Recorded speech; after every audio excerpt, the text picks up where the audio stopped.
America आणि Iran यांच्यात इस्लामाबादमध्ये उद्या दुसऱ्या फेरीची चर्चा होणार। डोनाल्ड ट्रम्प यांनी दिली माहिती। उपाध्यक्ष जेडी व्हान्स हेच करणार शिष्टमंडळाचं नेतृत्व।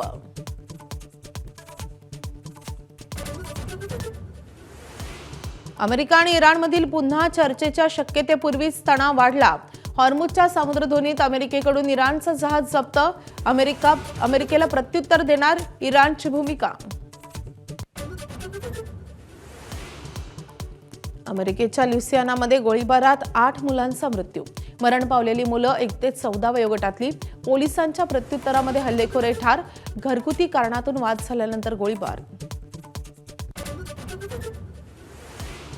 बारामती आणि राहुरी विधानसभा पोटनिवडणुकीच्या पार्श्वभूमीवर मुख्यमंत्री फडणवीसांच्या आज 2 प्रचार सभा। राहुरीसह बारामतीतील जनतेशी साधणार थेट संवाद।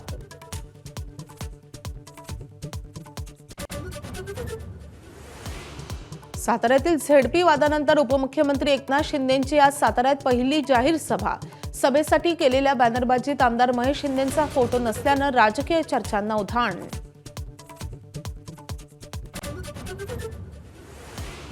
महिला आरक्षण विधेयक नामंजूर झाल्यानंतरचा पंतप्रधान मोदींचा राष्ट्र के नाम संदेश वादाच्या भोवऱ्यात। निवडणुकीच्या आचारसंहितेचा भंग झाल्याची भाकपची निवडणूक आयोगाकडे तक्रार। यवतमाळच्या राळेगावात आदिवासी मुलींच्या तस्करीच्या आरोपांमुळे खळबळ। आरोपी वझहर कुरेशीला आणखी एका गुन्ह्याखाली अटक। सर्व पक्षांकडून आज राळेगाव बंद। नाशिकच्या टीसीएस मधील अत्याचार आणि धर्मांतर प्रकरणातील 2 आरोपींना आज कोर्टात हजर करणार। फरार निदा खानच्या अटकपूर्व जामिनावरही आज सुनावणी।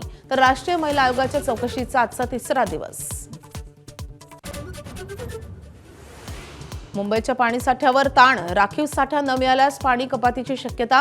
7 धरणांमधला पाणीसाठा 32%वर। सरकारकडे राखीव पाणीसाठ्याची मागणी।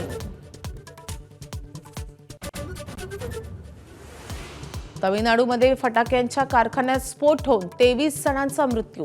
6 कामगार गंभीर जखमी। कंपनीकडून कामगार संख्या आणि रसायनांच्या मिश्रणासंबंधी नियम मोडल्याची प्राथमिक माहिती।